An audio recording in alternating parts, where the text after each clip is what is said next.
grace of God through evangelist Shaji Joseph. ദൈവരാജ്യത്തിന്റെ പരിശീലനത്തിൽ സാധാരണ വിശ്വാസികൾ രോഗികളെ സൗഖ്യമാക്കും. ഈ സമയത്ത് ശരീരത്തിൽ വേദനകളുള്ളവരാരെങ്കിലും ഉണ്ടെങ്കിൽ ഒന്ന് കൈപൊക്കിയാട്ടെ. ശരീരത്തിൽ വേദനകളുള്ളവർ ആമേൻ കൈപൊക്ക്. ശരീരത്തിൽ വേദന ഉള്ളവർ എഴുന്നേറ്റവർ ഈ സ്റ്റേജിലേക്ക് വന്നാട്ടോ. ഹല്ലേലൂയ. മാർക്കോസിന്റെ സുവിശേഷം അതിന്റെ 16-ാം അധ്യായം 17-ാം വാക്യം.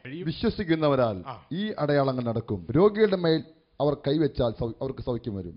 വിശ്വസിക്കുന്നവർ കൈവച്ചാൽ സൗഖ്യം വരും. ദൈവം പറഞ്ഞ ഈ വാക്കിന് ആമേൻ പറയാൻ എത്ര പേര് തയ്യാറുണ്ട്? ഹല്ലേലൂയ. എന്നാൽ ആമേൻ പറഞ്ഞവർക്ക് ആമേൻ വാഗൊണ്ടല്ല പ്രാവർത്തി തലത്തിൽ കാണിക്കാൻ ധൈര്യമുള്ള എത്ര പേരുണ്ട്? ഓരോരുത്തരുടെയും പുറകിൽ നിൽക്കുക. ആമേൻ. ഓരോരുത്തരുടെയും പുറകിൽ നിന്നിരിക്കുക. ഇനി നിങ്ങൾ ചെയ്യേണ്ടത് ഇത്ര മാത്രമേ ഉള്ളൂ. പുറകിൽ വന്ന് നിൽക്കുന്നവര് മുൻപിൽ നിൽക്കുന്നത് നിങ്ങളുടെ മുൻപിൽ ദൈവം ഏൽപ്പിച്ചിരിക്കുന്ന വ്യക്തികളാണ്. ആമേൻ. ഹല്ലേലൂയ. കർത്താവ് പറഞ്ഞു, എന്റെ നാമത്തിൽ നിങ്ങൾ രോഗികളുടെ മേൽ കൈവച്ചാൽ അവർ സൗഖ്യമുള്ളവരാകുമെന്ന്. കർത്താവ് പറഞ്ഞത് അങ്ങനെ തന്നെയാണ്. അതിന് ഒരു മാറ്റവുമില്ല. നമ്മൾ ചെയ്യേണ്ട ഒറ്റ കാര്യമുള്ളൂ, നമ്മളുടെ മണ്ഡലത്തിൽ നിൽക്കണം. ഹൃദയത്തിൽ നമ്മളുടെ മണ്ഡലം ദൈവരാജ്യമാണ്. നിങ്ങളുടെ മുമ്പിലായിരിക്കുന്ന വ്യക്തികളോട് നിങ്ങൾ വ്യക്തമായിട്ട് ചോദിക്കുക അവരുടെ വിഷയം എന്താണെന്ന്. ആ തോളിൽ കൈവയ്ക്കണം. നടുവിലാണെങ്കിൽ നടുവിൽ കൈവയ്ക്കണം. എന്നിട്ട് നിങ്ങൾ സംസാരിക്കുന്നത് തോളിനോടല്ല, നടുവിനോടല്ല, പകരം അതിന്റെ പുറകിൽ വ്യാപരിക്കുന്ന 6th കിങ്ഡത്തിലെ ആ വേദനയുടെ ഫോഴ്സിനോട് സംസാരിക്കുക. യേശുവിന്റെ നാമത്തിൽ ആ രോഗശക്തി വിട്ടുപോകാൻ കൽപ്പിക്കുക. ഓരോരുത്തർ ചെക്ക് ചെയ്തോ എന്താ ആവശ്യം? ഈ കൈമുട്ട് നല്ല വേദന ഉണ്ടായിരുന്നു. എന്നാൽ ഇപ്പൊ എനിക്ക് കൈയെല്ലാം ഉയർത്തി കർത്താവിന് മാത്രം കൊടുക്കാൻ സാധിക്കാൻ ദൈവത്തിന്. കാലിന്റെ മുട്ടും വേദന ഉണ്ടായിരുന്നു. കുഴപ്പമില്ല, ഇപ്പൊ എല്ലാം സൗഖ്യമാക്കി ദൈവം. അല്ലേ? അങ്ങോട്ടും ഇങ്ങോട്ടേക്കും നടന്നേ. ആ വേദന ഇപ്പോഴും അവിടെ ഉണ്ടോ? അതോ സൗഖ്യമായോ? എങ്ങനെ പൂർണ്ണമായി കയ്യോ അങ്ങോട്ടും ഇങ്ങോട്ടും നടന്നേ. Glory glory glory. Hallelujah. Glory. Hallelujah. Hallelujah. ഇപ്പൊ ഏതാ? കുഴപ്പമില്ല, ദൈവം സൗഖ്യമാക്കി. പ്രാർത്ഥിച്ചു.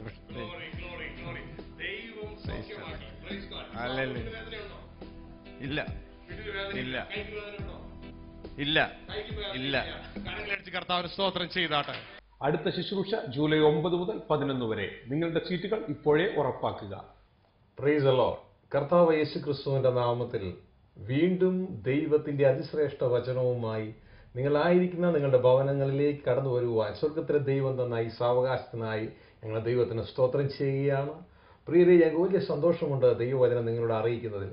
പ്രത്യേകിച്ച് ദൈവരാജ്യത്തെക്കുറിച്ചുള്ള മർമ്മങ്ങൾ, ദൈവ ഇഷ്ടം ഈ ഭൂമി ചെയ്യുവാൻ തക്കവണ്ണം മനസ്സിലാക്കി ദൈവരാജ്യം അവകാശമാക്കുവാൻ ഈ പ്രോഗ്രാം നിങ്ങളെ സഹായിക്കും.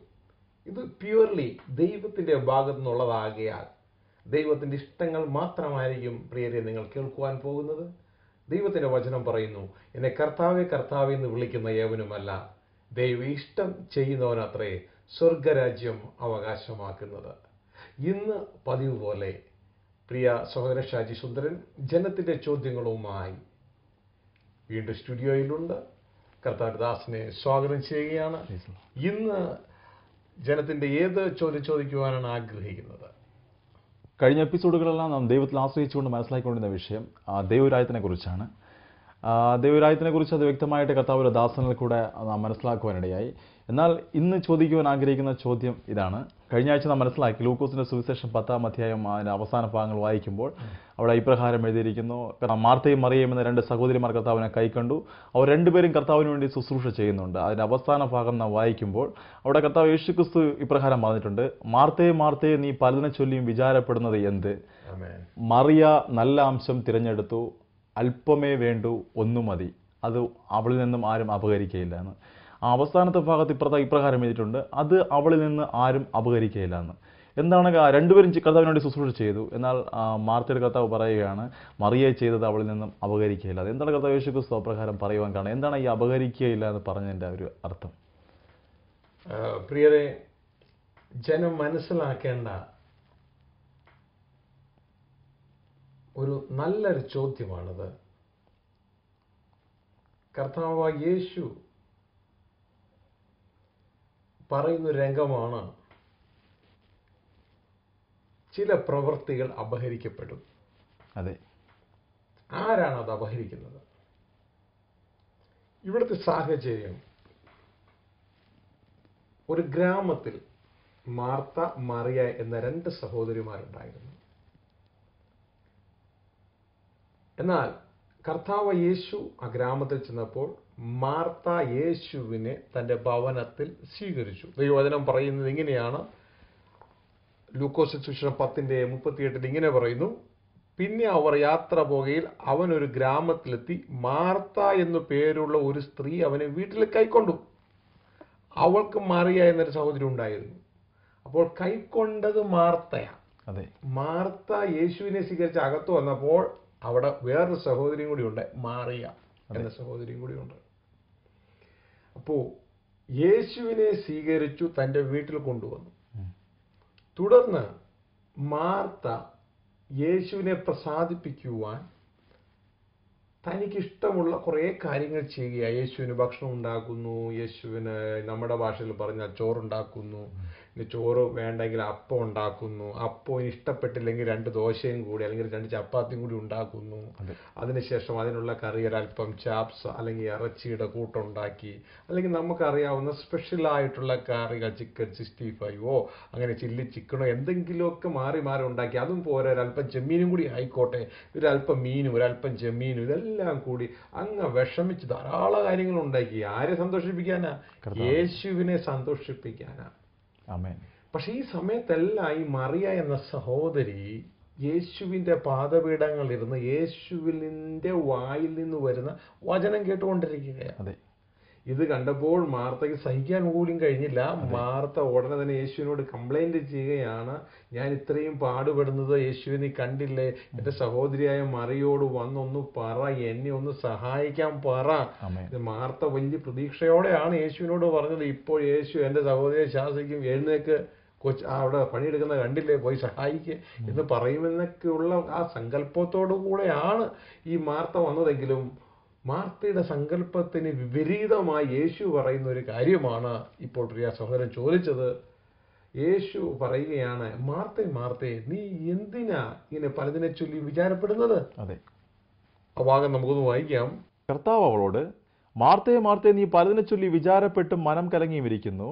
എന്നാൽ അല്പമേ വേണ്ടൂ, അല്ല ഒന്നു മതി. മറിയ നല്ല അംശം തിരഞ്ഞെടുത്തിരിക്കുന്നു, അത് അവളിൽ നിന്നും ആരും അപഹരിക്കുകയില്ല. ശ്രദ്ധിക്കുക, അവിടെ കർത്താവ് പറയാൻ, നീ എന്തിനിങ്ങനെ പലതിനെ ചൊല്ലി മനം കലങ്ങണേ? മറിയ നല്ല അംശം തിരഞ്ഞെടുത്തു. ആമേൻ. പലതിനെ ചൊല്ലി വിചാരപ്പെടേണ്ട.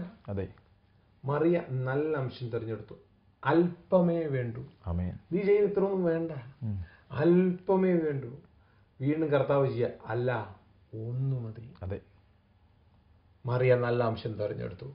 അത് അവളിൽ നിന്ന് ആരും അപഹരിക്കുകയില്ല.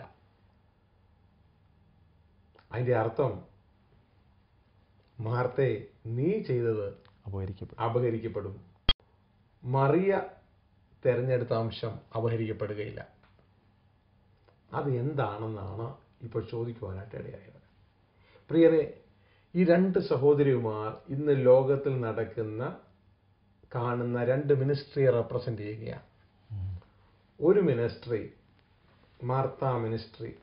ഞാൻ പലപ്പോഴും ഇന്റർനാഷണൽ കൂടെ ചേർക്കാറുണ്ട്. Martha ministry international. യേശുവിനെ സ്വീകരിച്ച് അകത്തിരുത്തിയ മാർത്ത സ്വന്തമായ കുറെ കാര്യങ്ങൾ ചെയ്ത് യേശുവിനെ സന്തോഷിപ്പിക്കാൻ ശ്രമിക്കുകയാണ്.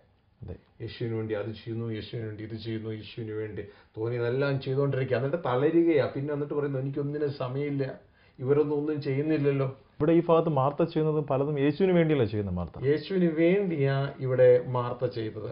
പക്ഷെ യേശുവിന് വേണ്ടി മാർത്ത ചെയ്യുമ്പോൾ അതൊന്നും യേശുവിൽ നിന്ന് ആരംഭിക്കുന്നതല്ല. എല്ലാം വ്യത്യാസം ഇതാണ്, അതെല്ലാം മാർത്തയിൽ നിന്ന് ആരംഭിക്കുന്നതാണ്.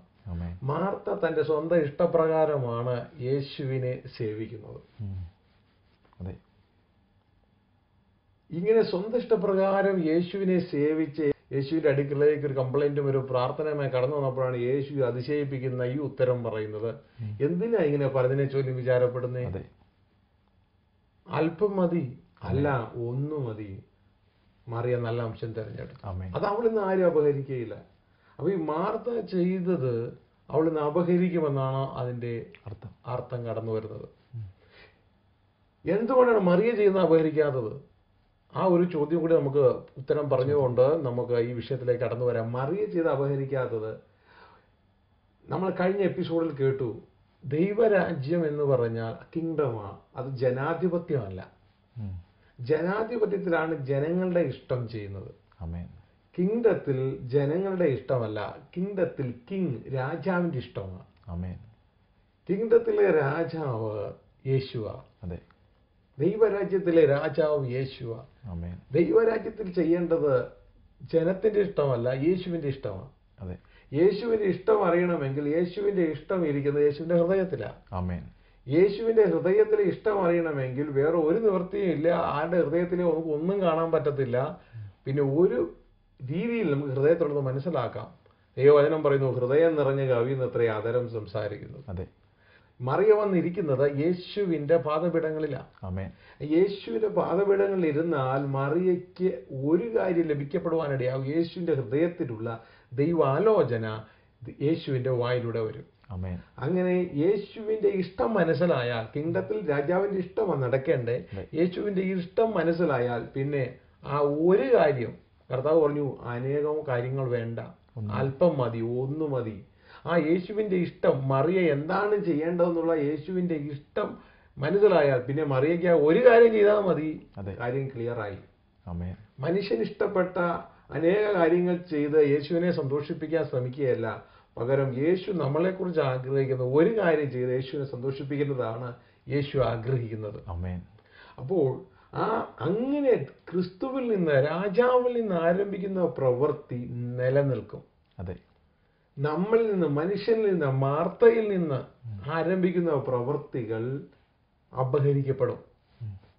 ഇനി ദേവദാസൻ ചോദിച്ച ചോദ്യം, അത് എന്താണ് അപഹരിക്കപ്പെടുന്നതെന്ന് പറയാൻ കാരണം ഇതാണ്. അത് ആരംഭിച്ചത് മനുഷ്യനിൽ നിന്ന്, അതുകൊണ്ട് അത് അപഹരിക്കപ്പെടുന്നത്. ദൈവ ഇഷ്ടം ചെയ്യുന്നവൻ എന്നേക്കും നിലനിൽക്കും. മനുഷ്യൻ ഇഷ്ടം ചെയ്യുന്നവൻ എന്നേക്കും നിലനിൽക്കത്തില്ല. മനുഷ്യൻ അല്പപ്രാണിയ, അവൻ പൊടി എന്ന് ദൈവം ഓർക്കുന്നു. അത് കുറച്ച് ദിവസത്തേക്ക് കാണത്തുള്ളൂ, അത് അവസാനിക്കും. കാറ്റ് അതിന്മേൽ അടിക്കുമ്പോൾ അത് ഇല്ലാതെയായിത്തീരും. അപ്പോൾ ഒരുപക്ഷെ ചോദിക്കും, ഈ പ്രവൃത്തി എങ്ങനെയാ അപഹരിക്കപ്പെടുന്നത്? അപഹരിക്കപ്പെടുന്നത് പ്രിയരെ, നമ്മൾ ചെയ്ത എല്ലാ പ്രവൃത്തികളും ന്യായവിധി ദിവസം ദൈവത്തിന്റെ വചനം പറയുക, അവനവൻ ശരീരത്തിലിരിക്കുമ്പോൾ ചെയ്തത് നല്ലതാകിലും ചീയതാകിലും അതിന് തക്കവണ്ണം പ്രാപിപ്പാൻ നാം ഓരോരുത്തരും ക്രിസ്തുവിന്റെ ന്യായാസനത്തിന് മുമ്പാകെ നിൽക്കേണ്ടി വരും. അപ്പോൾ ഈ ന്യായവിധി ദിവസം ദൈവം നമ്മുടെ പ്രവൃത്തികളെ എല്ലാം ശോധന ചെയ്യും. ദൈവത്തിന്റെ വചനം പറയാണ്, അത് തീയിലൂടെ കടത്തിവിടും. തീയിലൂടെ കടത്തിവിടുമ്പോൾ കത്തിപ്പോകുന്നതെല്ലാം, പ്രവൃത്തികൾ കത്തിപ്പോകുന്നതിനൊന്നും പ്രതിഫലമില്ല. പക്ഷെ തീയിലൂടെ കടന്നു പോകുമ്പോൾ നിലനിൽക്കുന്നതിന് മാത്രമേ പ്രതിഫലമുള്ളൂ. അപ്പോൾ തീയിലൂടെ കടന്നു പോകുമ്പോൾ മനുഷ്യ ഇഷ്ടത്തിൽ നിന്ന് പുറപ്പെടുന്നതല്ല വൈക്കോലും മരവും ഒക്കെ ആയിട്ടാണ് സങ്കല്പിച്ചിരിക്കുന്നത്. എന്നാൽ ദൈവത്തിൽ നിന്ന് ആരംഭിക്കുന്നത് അതിനെ സ്വർണവുമായിട്ട് ഉപമിച്ചിരിക്കുന്നു. അങ്ങനെ ഈ വൈക്കോലും മരവും സ്വർണവും വെള്ളിയും എല്ലാം തീയിലൂടെ നമ്മൾ ഒരുമിച്ച് കടത്തി വിടുകയാണ് എങ്കിൽ എന്ത് സംഭവിക്കുമെന്ന് പ്രിയ സഹോദരങ്ങൾക്ക് അറിയാമല്ലോ. വൈക്കോൽ പെട്ടെന്ന് കത്തിപ്പോകും, മരം അതിൻ്റെ തൊട്ട് പുറകെ കത്തിപ്പോകും. അതുപോലെ തന്നെ വെള്ളി, അതോടൊപ്പം തന്നെ സ്വർണം, ഇതെല്ലാം അതിൻ്റെതായ ആ മെൽറ്റിംഗ് പോയിന്റിനനുസരിച്ച് ഇതെല്ലാം ആ തീയിലൂടെ കൂടുതൽ ശുചീകരിക്കപ്പെട്ട് പുറത്തേക്ക് ഇറങ്ങുവാനായിട്ട് ഇടയാകും. അപ്പോൾ പ്രിയ ദൈവത്തിന്റെ ജനമേ, നമ്മൾ ഈ ഭൂമിയിൽ ചെയ്ത സകല പ്രവൃത്തികളും സ്വർഗത്തിലെ ദൈവം പരിശോധിക്കും. പരിശോധിച്ചിട്ട് മനുഷ്യ ഇഷ്ടത്തിൽ നിന്ന് നമ്മൾ ആരംഭിച്ചിട്ടുള്ള സകല ദൈവിക ശുശ്രൂഷ, ദൈവിക ശുശ്രൂഷയാണത്. ദൈവിക ശുശ്രൂഷയും പക്ഷെ ആരംഭിച്ചത് നമ്മളുടെ സ്വന്തം ഇഷ്ടത്തിൽ നിന്നാണ് എങ്കിൽ, നമ്മുടെ സ്വന്തം മഹത്വത്തിനാണ് എങ്കിൽ, നമ്മുടെ സ്വന്തം ലാഭേച്ഛയ്ക്കാണ് എങ്കിൽ അത് കത്തിപ്പോവാനായിട്ട് ഇടയാകും. ഇപ്പോൾ കർത്താവദാസൻ പറഞ്ഞ കാര്യമുണ്ട്, മനുഷ്യനിൽ നിന്ന് ഉത്ഭവിക്കുന്നതെല്ലാം കത്തിപ്പോകുവാനിടയാകും, എന്നാൽ ദൈവത്തിൽ നിന്ന് ഉത്ഭവിക്കുന്നതിനെല്ലാം പ്രതിഫലമുണ്ടെന്ന്. ഇത് നമുക്ക് വചനാടിസ്ഥാനത്തിൽ എങ്ങനെ തെളിയിക്കാൻ പറ്റും? വചനാടിസ്ഥാനത്തിൽ നമ്മൾ തെളിയിക്കുവാനായിട്ട് 1 കൊരിന്ത്യൻ അതിൻ്റെ 3-ാം അധ്യായത്തിലേക്ക് കടന്നു വരുമ്പോൾ, അതോടൊപ്പം തന്നെ 2 കൊരിന്ത്യൻ ഈ സമയം നമുക്കൊന്ന് പെട്ടെന്ന് വായിച്ച് നമുക്ക് മുന്നോട്ടേക്ക് വരാം. 2 കൊരിന്ത്യൻ 5-ാം അധ്യായം അതിൻ്റെതായ 10-ാം വാക്യത്തിൽ ഇങ്ങനെ എഴുതിയിരിക്കുന്നു. അവനവൻ ശരീരത്തിലിരിക്കുമ്പോൾ ചെയ്തത് നല്ലതാകിലും തീയതാകിലും അതിന് തക്കവണ്ണം പ്രാപിക്കേണ്ടതിന് നാം എല്ലാവരും ക്രിസ്തുവിന്റെ ന്യായാസനത്തിന് മുമ്പാകെ വെളിപ്പെടേണ്ടതാകുന്നു. അവനവൻ ശരീരത്തിലിരിക്കുമ്പോൾ, ഇപ്പൊ ഞാൻ ശരീരത്തിലിരിക്കുക, പ്രിയ ദേവദാസൻ ശരീരത്തിലിരിക്കുക, എന്നെ കാണുന്ന നിങ്ങളെല്ലാവരും ശരീരത്തിലിരിക്കുകയാണ്. ഈ ശരീരത്തിലിരിക്കുകയാണ്. അതിന്റെ അർത്ഥം ശരീരം നമ്മളല്ല. നമ്മളിപ്പോൾ കാറിലിരിക്കുക എന്ന് പറഞ്ഞാൽ കാറ് നമ്മളല്ല, വീട്ടിലിരിക്കുക എന്ന് പറഞ്ഞാൽ വീട് നമ്മളല്ല, ശരീരത്തിലിരിക്കുക. അപ്പൊ ശരീരത്തിലിരിക്കുമ്പോൾ നമുക്ക് ചിലർക്ക് ചെയ്യാം. ആ ചെയ്യുന്നത് നല്ലതാകിലും ചീയതാകിലും.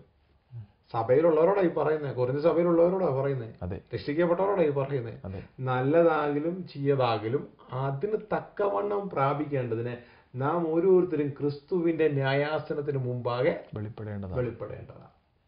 അങ്ങനെ ന്യായാസനത്തിന് മുമ്പാകെ വെളിപ്പെടുമ്പോൾ എന്ത് സംഭവിക്കുമെന്ന് നമുക്ക് നോക്കാം. അതിന്റെ 1 കൊരിന്ത്യർ 3-ാം അധ്യായത്തിലേക്ക് നമുക്ക് കടന്നു വന്നാട്ടെ. 1 കൊരിന്ത്യർ അതിന്റെ 3-ാം അധ്യായത്തിലേക്ക് കടന്നു വരുമ്പോൾ അവിടെ അതിന്റെ 11-ാം വാക്യം മുതൽ നമുക്ക് വായിക്കാം. യേശുക്രിസ്തു എന്ന് ഇട്ടിരിക്കുന്ന അടിസ്ഥാനമല്ലാതെ മറ്റൊന്ന് ഇടുവാൻ ആർക്കും കഴിയുകയില്ല. ആ അടിസ്ഥാനത്തിന്മേൽ ആരെങ്കിലും പൊന്ന്, വെള്ളി, യേശുക്രിസ്തു എന്ന് ഇട്ടിരിക്കുന്ന അടിസ്ഥാനം, അതായത് രക്ഷിക്കപ്പെട്ടവർ ഇട്ടിരിക്കുന്ന അടിസ്ഥാനമാണ് യേശുക്രിസ്തു എന്ന അടിസ്ഥാനം. അതിന്റെ മേല് ആരെങ്കിലും പിന്നെ പണിയുന്ന പണിയെ കുറിച്ചാണ് പറയുന്നത്. ആ അടിസ്ഥാനത്തിന്മേൽ ആരെങ്കിലും പൊന്ന്, വെള്ളി, വിലയേറിയ കല്ല്, മരം, പുല്ല്, വൈക്കോൽ എന്നിവ പണിയുന്നു എങ്കിൽ അവനവന്റെ പ്രവൃത്തി വെളിപ്പെട്ടു വരും. ആ ദിവസം അതിന് തെളിവാകും. അത് തീയോടെ വെളിപ്പെട്ടു വരും. ഓരോരുവന്റെ പ്രവൃത്തി ഇന്നവിധമെന്നു തീ തന്നെ ശോധന ചെയ്യും. ഒരുവൻ പണിത പ്രവൃത്തി നിലനിൽക്കുമെങ്കിൽ അവന് പ്രതിഫലം കിട്ടും. ഒരുവന്റെ പ്രവൃത്തി വെന്തുപോയെങ്കിൽ അവന് ഛേദം വരും. ശ്രദ്ധിച്ചേ, ഇവിടെ പറയുന്നത് കേട്ടോ. വൈക്കോല്, പുല്ല്, മരം, വെള്ളി, സ്വർണം, ഇതൊക്കെ പ്രവൃത്തികളാണ്. ആമേൻ. പ്രവൃത്തികളുമായിട്ട് തന്നെ സാദൃശ്യപ്പെടുത്തിയിരിക്കുക. ഈ പ്രവൃത്തികളെല്ലാം ക്രിസ്തുവിന്റെ ആ ന്യായാസനത്തിന് മുമ്പിൽ വരും. ഇതെല്ലാം ആത്മീയ തീയിലൂടെ കടത്തിവിടും. കടത്തിവിട്ടിട്ട് ആ തീയുടെ അപ്പുറം കടന്നു വരാൻ കഴിയാവുന്ന പ്രവൃത്തികൾ, സ്വർണ്ണം അപ്പുറം കടന്നു വരും, വെള്ളി അപ്പുറം കടന്നു വരും. ആ തീയുടെ അപ്പുറം കടന്നു വരാവുന്ന പ്രവൃത്തികൾ ഇത് ദൈവത്തിൽ നിന്ന് ആരംഭിക്കുന്നതാണ്. നമ്മൾ ഭൂമിയിൽ ദൈവത്തിൽ നിന്ന് ആരംഭിച്ച് ദൈവം ഇഷ്ടം ചെയ്തതാ. എങ്ങനെ സമ്മതിക്കാൻ നിലനിൽക്കുമെന്ന് ദൈവവചനം പറയും. ദൈവം ഇഷ്ടം ചെയ്യുന്നവനോ എന്നേക്കും നിലനിൽക്കും. ആ പ്രവൃത്തി നിലനിൽക്കുവാനായിട്ട് ഇടയാകും. നമ്മളിൽ നിന്ന് ആരംഭിച്ച്, ഇപ്പൊ എക്സാമ്പിൾ മാർത്താ മിനിസ്ട്രി, മനുഷ്യന്റെ സ്വന്തം ഇഷ്ടം കൊണ്ട് ദൈവത്തെ സന്തോഷിപ്പിക്കാൻ ശ്രമിക്കുകയാണ്. അത് എല്ലാം പുല്ലിനും വൈക്കോലിനും മരത്തിനും തുല്യമാ. അത് കത്തിപ്പോകും. അത് കത്തിപ്പോകാൻ ആ പ്രവൃത്തിക്ക് പ്രതിഫലം ഇല്ല. ലൂക്കോസിന്റെ സുവിശേഷം വായിക്കുമ്പോൾ 10-ാം അധ്യായം അതിന്റെ അവസാന ഭാഗത്ത് നാം നോക്കുമ്പോൾ മാർത്തയും മറിയയും രണ്ടുപേരും കർത്താവിന് വേണ്ടി നല്ല ശുശ്രൂഷ ചെയ്തത്. രണ്ടുപേരും ആത്മാർത്ഥമായിട്ട് കർത്താവിന് വേണ്ടി പ്രവർത്തിക്കുന്നുമുണ്ട്. അപ്പോൾ പിന്നെ എങ്ങനെയാ ഒരാളുടെ പ്രവൃത്തി കത്തിപ്പോകുന്ന, ഒരാളുടെ പ്രവൃത്തി നിലനിൽക്കുന്നത്? ഇത് മനസ്സിലാക്കണമെങ്കിൽ ദൈവം പ്രവൃത്തിക്ക് പ്രതിഫലം തരുമെങ്കിലും പ്രവൃത്തിയുടെ പുറകിലുള്ള ചിന്തയെ മനസ്സിലാക്കിയിട്ടാണ് ദൈവം പ്രതിഫലം തരുന്നത്. ആമേൻ. വെറും പ്രവൃത്തിക്കല്ല പ്രതിഫലം.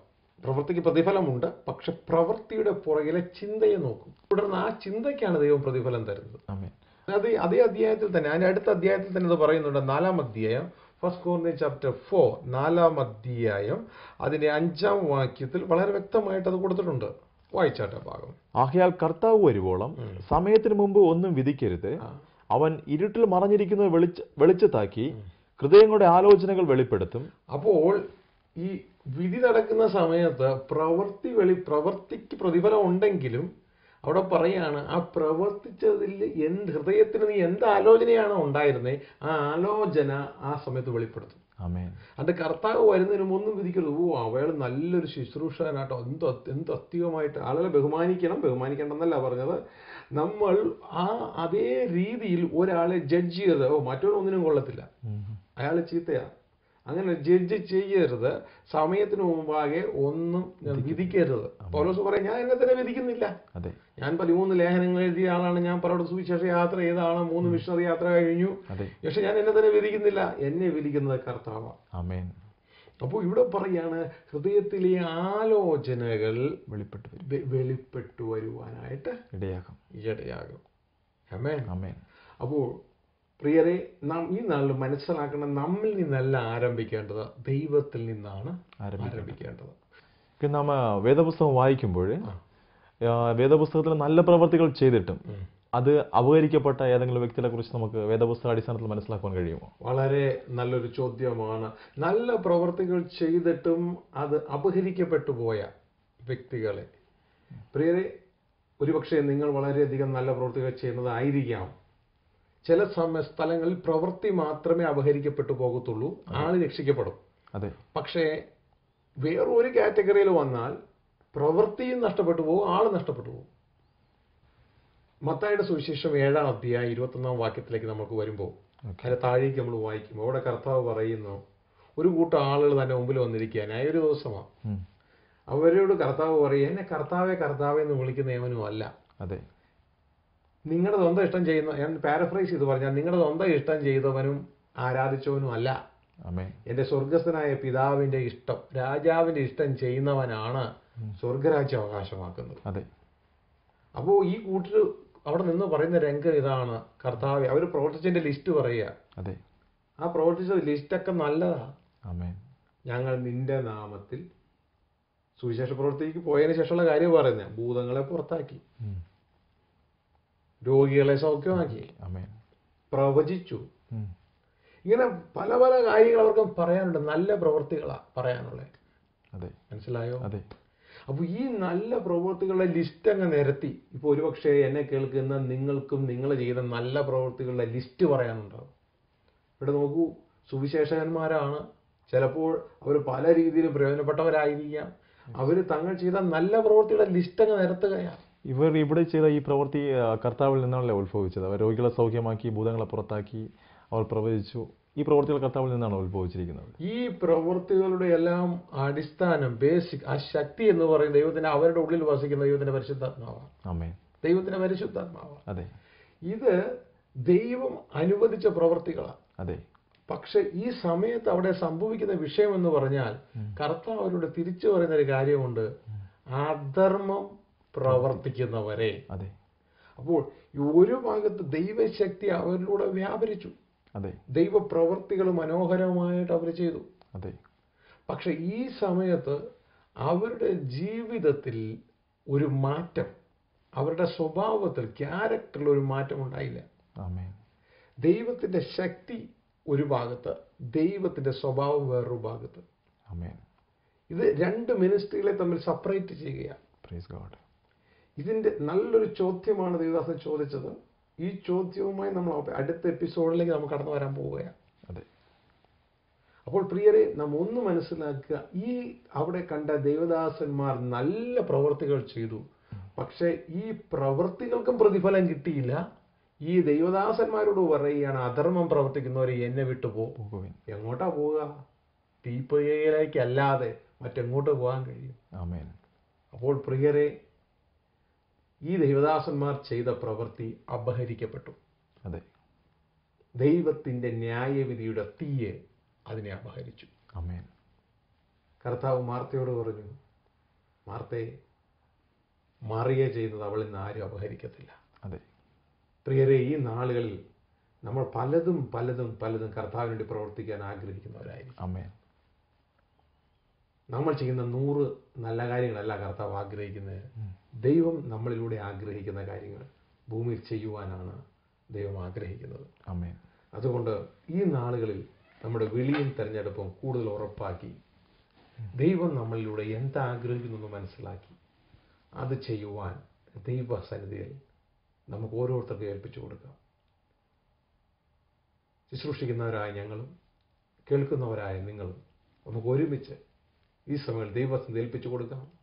ഏതാനും ദിവസത്തെ ഈ മൺകൂടാര യാത്ര കഴിഞ്ഞ് നമ്മൾ ദൈവത്തിൻ്റെ ന്യായാസനത്തിൻ്റെ മുമ്പാകെ നിൽക്കേണ്ടതായിട്ട് വരും. അവിടെ നാം ദൈവസന്നിധിയിൽ നിരാശരായി തീരാതെ പുഞ്ചിരിക്കുന്ന മുഖത്തോടെ കർത്താവിനെ സ്വീകരിക്കുവാൻ, ഈ സമയങ്ങളിൽ ദൈവയിഷ്ടം ചെയ്യുവാൻ നമുക്ക് നമ്മളെ ഏൽപ്പിച്ചു കൊടുക്കാം. ഈ സമയം തീരുമാനമെടുക്കുന്നവർക്കായി സ്തോത്രം. നിങ്ങളുടെ തീരുമാനത്തിൻ്റെ മുകളിൽ ദൈവത്തിൻ്റെ വലിയ കരം വ്യാപരിക്കുവാനായിട്ട് ഇടയാകട്ടെ. നിങ്ങളുടെ താൽക്കാലികമായ ആവശ്യങ്ങൾക്ക് വേണ്ടിയും ഈ സമയം ഞങ്ങൾ പ്രാർത്ഥിക്കും. പ്രിയ പിതാവേ, ആമേൻ. ലോകത്തിന്റെ വിവിധ ഭാഗങ്ങളിൽ അങ്ങയുടെ സ്വരം ഞങ്ങളിലൂടെ കേട്ടുകൊണ്ടിരിക്കുന്ന പ്രിയ മക്കളെ ഞങ്ങൾ ഓർക്കുന്നു. ജീസസ്. ഞങ്ങൾ ഭൂമിയിൽ ചെയ്യുന്ന ഓരോ പ്രവൃത്തിയും ആമേൻ. അങ്ങിൽ നിന്ന് ഉത്ഭവിക്കുന്നതായിരിക്കുവാനും ആമേൻ. നിലനിൽക്കുവാനും ആമേൻ. പ്രിയ പിതാവെ ഞങ്ങൾ ഓരോരുത്തരെയും സഹായിച്ചാട്ടെ. ജീസസ്. പ്രിയ നല്ല നാഥ, ഈ കണ്ടുകൊണ്ടിരിക്കുന്ന ജനത്തിന്റെ സകല ആവശ്യങ്ങളുടെ മേലും അങ്ങയുടെ കരം വ്യാപരിക്കണമെന്ന് പ്രാർത്ഥിക്കുന്നു. ആമേൻ കർത്താവേ. രോഗികളായിരിക്കുന്ന ഈ നിമിഷം സൗഖ്യമാക്കുവാൻ യെസ് കർത്താവെ അങ്ങ് കരം നീട്ടണമേ. ജീസസ്. കടബാധിതരായിരിക്കുന്നവരെ വിട്ടിരിക്കുവാൻ അങ്ങ് ഇടയാക്കണമേ. ആമേൻ. കർത്താവെ, മനസ്സമാധാനമില്ലാത്ത കുടുംബങ്ങൾക്ക് അങ്ങ് സമാധാനം കൊടുക്കണമേ. ആമേൻ. ഈ ജനത്തെ അങ്ങയുടെ നാമത്തിൽ അനുഗ്രഹിക്കുന്നു. യെസ്. വിശ്വസ്തമായി ജയകരമായി ദൈവേഷ്ടം ഭൂമിയിൽ ചെയ്യുവാൻ ആമേൻ. ഇവരെ സഹായിച്ചാട്ടെ. അങ്ങയുടെ നാമത്തിൽ അനുഗ്രഹിക്കുന്നു, യേശുവിൻ നാമത്തിൽ തന്നെ. ആമേൻ. പ്രിയരെ, ദൈവത്തിൻ്റെ കരങ്ങൾ നിങ്ങളുടെ ജീവിതത്തിൽ നിങ്ങൾ കണ്ടിട്ടുണ്ട്. ദൈവത്തിൻ്റെ സന്ദേശം നിങ്ങൾ കേൾക്കുവാനായിട്ട് ഇടയായി. കേട്ട സന്ദേശം അനുസരിച്ച് ഇനി നമ്മുടെ ഇഷ്ടപ്രകാരമുള്ള പ്രവൃത്തിയല്ല, പകരം ദൈവ ഇഷ്ടം എന്തെന്ന് മനസ്സിലാക്കി അത് പ്രവർത്തിക്കുവാൻ സ്വർഗ്ഗത്തിലെ ദൈവം നിങ്ങളെ സഹായിക്കട്ടെ. അടുത്ത ആഴ്ച ദൈവം അനുവദിക്കുന്നെങ്കിൽ ഇതേ ചാനൽ ഇതേ സമയം നമുക്ക് വീണ്ടും കാണാം. പരസ്പരം പ്രാർത്ഥനയിൽ ഓർക്കാം. കഴിഞ്ഞ എപ്പിസോഡുകളുടെ CD, DVD സന്ദേശങ്ങൾ നിങ്ങൾക്ക് ലഭിച്ചിട്ടില്ല എങ്കിൽ അത് നിങ്ങൾക്ക് വളരെ പ്രയോജനകരമായിരിക്കും. അങ്ങനെയുള്ളവർ സ്ക്രീനിൽ കാണുന്ന ഈ നമ്പറിൽ കോൺടാക്ട് ചെയ്യാം. പ്രത്യേകം ഓർപ്പിക്കുന്നു. അങ്ങനെയെങ്കിൽ നിങ്ങൾക്ക് ലഭിക്കപ്പെടുവാനിടയാകും. അല്ല, നിങ്ങൾക്ക് ഇൻ്റർനെറ്റിലൂടെ അത് ലഭിക്കുവാനാണ് താല്പര്യമെങ്കിൽ ഞങ്ങളുടെ വെബ്സൈറ്റ് നിങ്ങൾക്ക് സ്ക്രീനിൽ കാണാം. www.thevoiceofgod.org. ആ വെബ്സൈറ്റിൽ നിങ്ങൾ ലോഗിൻ ചെയ്യുകയാണെങ്കിൽ നിങ്ങൾക്ക് ധാരാളം, അതൊരു നിധിയായിരിക്കും നിങ്ങൾക്ക് ധാരാളം വീഡിയോ, ഓഡിയോ സന്ദേശങ്ങൾ അവിടെ നിന്ന് പ്രാപിക്കുകയും ഞങ്ങളുടെ പ്രോഗ്രാമുകളുടെ ഡീറ്റെയിലിൽ നിങ്ങൾക്ക് അവിടെ നിന്ന് ലഭിക്കപ്പെടുവാനും ഇടയാകും. തീർച്ചയായും നിങ്ങൾക്ക് ആ വെബ്സൈറ്റ് ഒരു നിധിയായിരിക്കും. ഇന്ന് തന്നെ ലോഗിൻ ചെയ്താട്ടെ. ദൈവം നിങ്ങൾ അനുഗ്രഹിക്കട്ടെ, മാനിക്കട്ടെ. God be with you. Praise God.